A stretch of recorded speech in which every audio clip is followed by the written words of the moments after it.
and we're delighted to have with us Seth Bernstein, Chairman and Chief Executive of Bernstein Equity Partners, where we're going to talk about global capital flows, opportunities, and challenges. Welcome, sir. Great to have you with us. Please take a seat. And we're going to get straight into it. So we're shifting the focus, obviously, away from Romania. We're going to be going global now.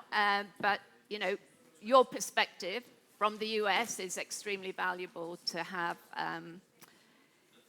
with us today. So I think we're into, we've had 5 weeks already of losses for markets since the start of the Iran war on February the 28th. And that we've seen the most protracted fall in markets since the Russian invasion of Ukraine in 2022. The war, is it escalating? I'm not sure. It could. So should we expect things to get worse? No, absolutely not. So first of all, thank you everybody for having me. Like a typical American, I brought my own Coke Zero. I consider myself more of an international businessman. For most of you in the room, you know me from different countries. I probably spend 60% of my time outside of America. Nobody spent more time as an American than I in the Middle East. Mm-hmm. What our president's really doing is balancing the power across the world. Whether you like him or not, that's irrelevant, right? I mean, my wife doesn't like me very much sometimes, okay? But the guy is taking on things that nobody else wanted to. When you look at the world today, it's a chess match. It's not checkers. So if you look at a 3 or 4 or 5 week cycle, you can't look at it investment. The problem is the analysts don't understand the global economy. 20 years ago, you had brilliant analysts that really understood how to underwrite stocks. You didn't have quant funds that are getting in and out of markets. So this is a great opportunity for hedge funds to make money. Long-term investors, okay, if I'm Coca-Cola, if I'm Romania, if I'm Minister of Finance, I think said it beautifully, bringing foreign direct investments into this country with airports and toll roads and things like that. These are things that are going to be around 5-10 years. You've got to take a long view. Absolutely. So by opening up Venezuela, by opening up Syria, you saw the leader left right away when Trump came in. By going after and focusing on Iran, what are you doing? Is you're looking at balancing a power of oil, which is really a balance of power across the world, where not one country can really have a toehold on another country. And you've seen that with Russia, with Europe. So I think, candidly, this president has done an incredible job of balancing power and taking risks. Most presidents are focused on midterms. He's not. He's focused on doing what's best for the world today. And so to answer your question directly, it's not going to get worse. Things are going to end soon, very quickly. We're ahead of schedule. And what people don't know is what's going on behind the scenes. Sure. It looks like a very rash move.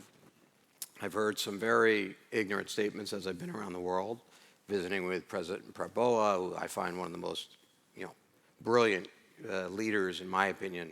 I think this guy's going to change the entire Asian region, and especially Indonesia. I think it's going to be second to none. If I were an investor, I'd be in Indonesia, Romania, Greece. These are markets I'm spending a lot of time in. Mm-hmm. Why Romania? You've got a very smart minister of finance who really understands the markets. You've got a strong leader in your prime minister who's not afraid to take risks and do great things. So a long answer to your question would be, I believe things are going to stabilize, mm-hmm. and this is where opportunities happen. So if you look at 2008, forget about 22, it was a really rare, it was a country move, and then everybody's trying to play favoritism. It wasn't a geopolitical play. This is a geopolitical play. So you look at the market collapse in 2008, more financial firms and more people made money from 2010 to 2020 than ever in history. So this is a great opportunity to invest in the markets because this is a very, very short-term problem. And the end of the problem, thanks to our president, the end of our problem and our partners and our allies, the end of our problem is going to be second to none. And the Europeans, and I don't mean to be critical anybody, but I just would ask for people to be, when you see a beautiful movie, you don't know how it's going to end. I would ask for the end of the movie and then write the critic, right? I would tell you that the critique. I would tell you that at the end of the movie, I know how it's going to end. I'm talking to people like the future Prime Minister of Iraq, and I could tell you everybody's very excited for the nonsense to stop. Okay, there's been drug trafficking all through this region, very seriously. There's been illegal oil trading. There's been terrorism money used through that. I don't know any country in the world that wants to see any of those three things in this country. In Sweden, you saw not to pick on Sweden, my wife's from there, but that should be a great example of what you don't do to a country.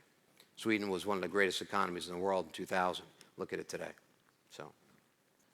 But I guess, the question is, I think you've already said some of them, what are the lessons that you've learned over the past 5 years or so in this kind of new era of geopolitical, volatility, uncertainty to help you navigate shocks, turbulence? You say take the long view, which is obviously good advice. Don't get too carried away by the short term, but take the long view as investors. So any other lessons that you can share with investors? Is it look for the opportunities, hedge? What are the kind of main takeaways? My recommendation is to go to places people haven't gone. Yeah. So if you look at traditional investors, private equity, 20 years ago was only, you're talking 3, 4, 5 firms that could write serious checks. Here in Romania, the airport, the port, the toll roads, you're talking $3, $4 billion checks.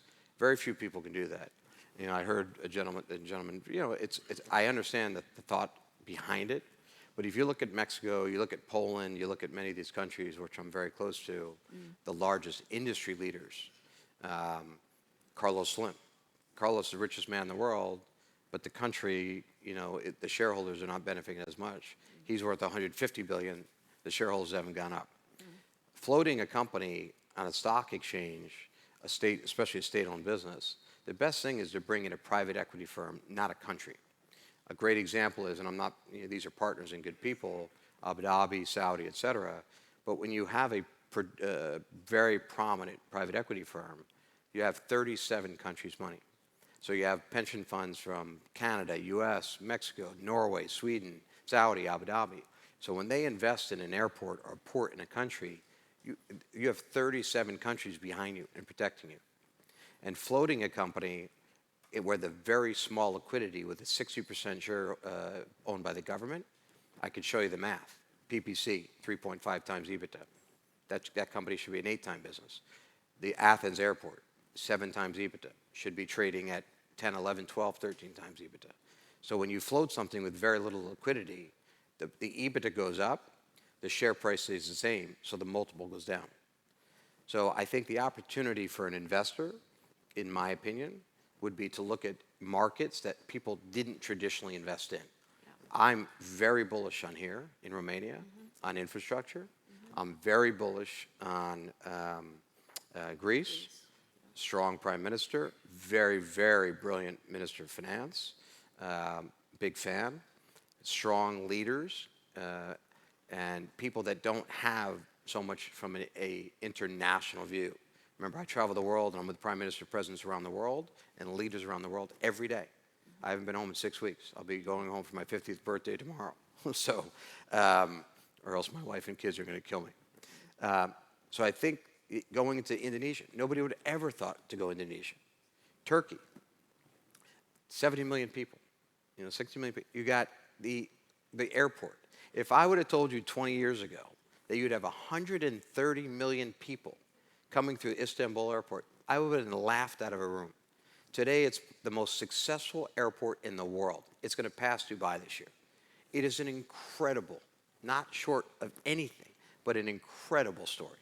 So where I'm going with that is, nobody would have ever thought to go invest in Turkey in an airport. Nobody would ever thought to come invest in an airport in Romania. That's why I like to get ahead of the markets. So my advice is, If you're going to do the same thing over and over again, you're competing against 10 people. That means you're going to either lose the process or you're going to overpay.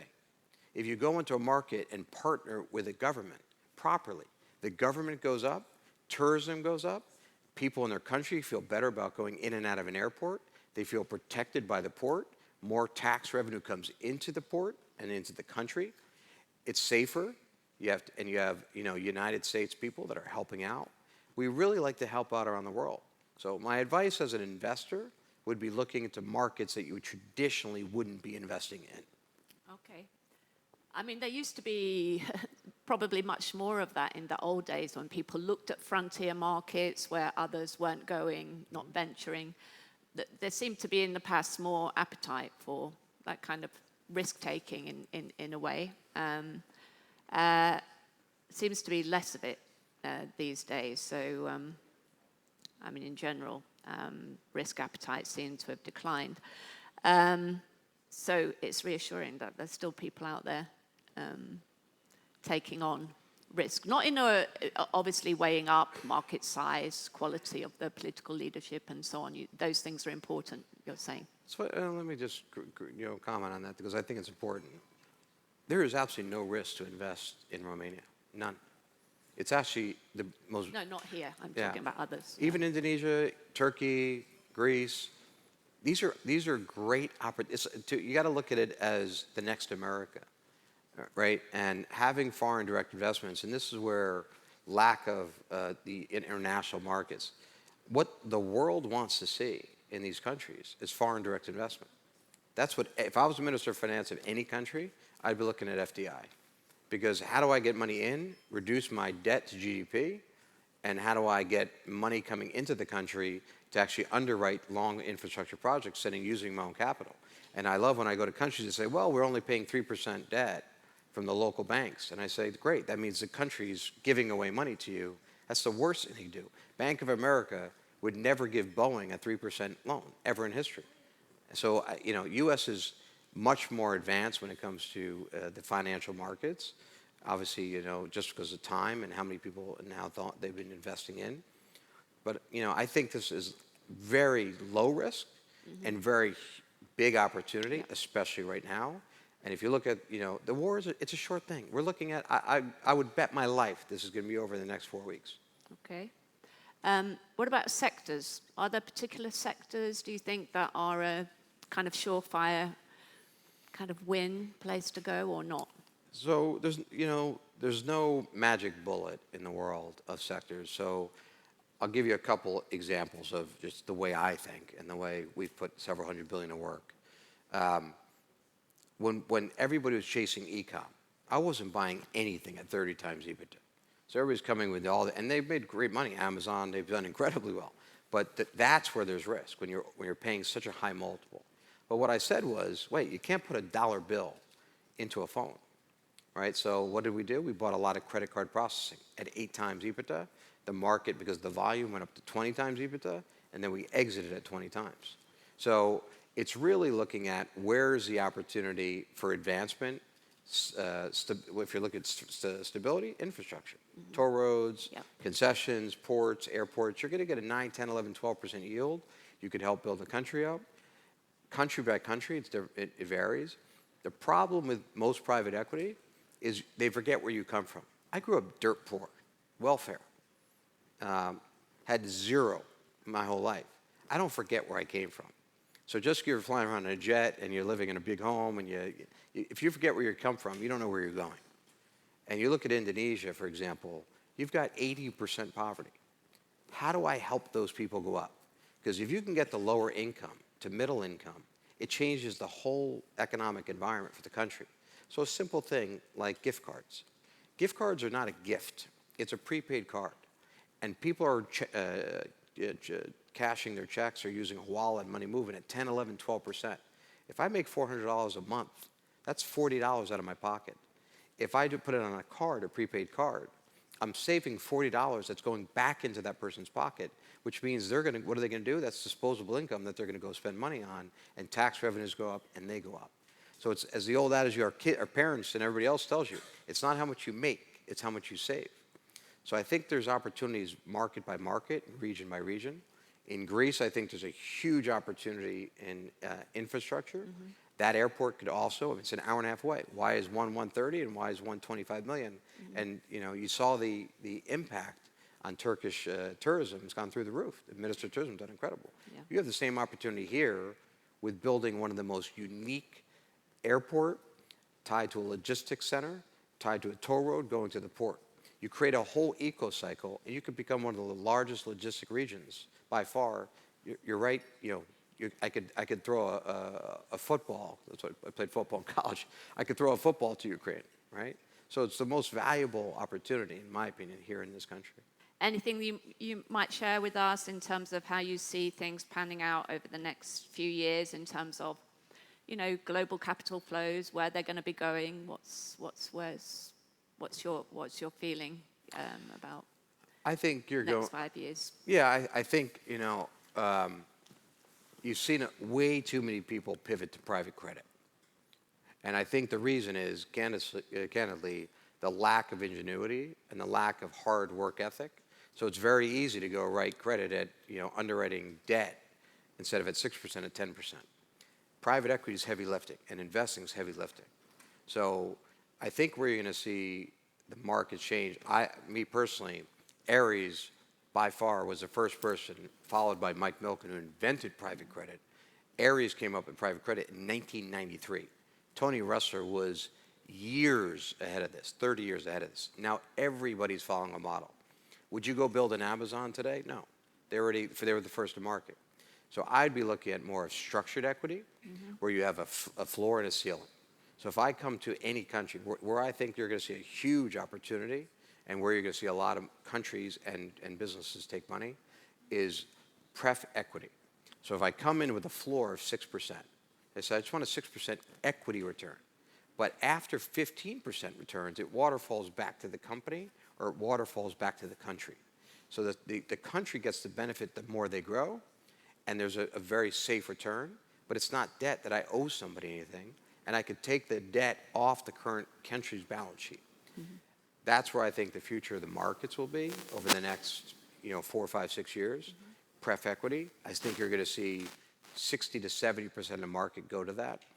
I think the next 5 years is really going to depend on the next leaders that we have in place also, of which region you invest in. So for example, in America today, I think we have a huge opportunity. I think we've got some work to do on nobody's perfect. He's gotten off to an incredible start. I think you'll see him make some very big changes in the next 3 months that you'll be very pleased with. And I think with those things, you'll actually see a huge success. Somebody brought up tariffs and VAT. It's really a thoughtful mindset. The world's been charging tariffs. We're the only ones who didn't charge. So we didn't do anything. It's just reciprocal. All we're doing is doing the same thing countries have done for us. I think we could have been more thoughtful on the negotiation. Our Commerce Secretary, I think, could have really laid out a better model that was better for the world, and how that how we could have looked at how we can actually impact those countries. I keep using Indonesia as an example. We charge 0 tariffs on their shoes and their garments. Well, what does that do? That gives that country an opportunity to grow and gives us a big ally in that region. So I'll end on this note. I think that if I was an investor, I'd be spending a lot of money right now, putting capital to work, not holding on. Because you're going to look back, 2008, 2020, okay? People look back today and say, I missed out on the chance of a lifetime. John Paulson made a fortune. Mnuchin made a fortune on Fannie Mae, right? The opportunity is when times are like, people make money in a big way in this time where people are uneasy and really uneducated on the market on a short-term problem. This war will be over in 4 weeks. Iran wants it ended. Iraq wants it ended. There's a couple countries that are benefiting drastically by a war happening. It's not America. Let me make that clear. We're spending money.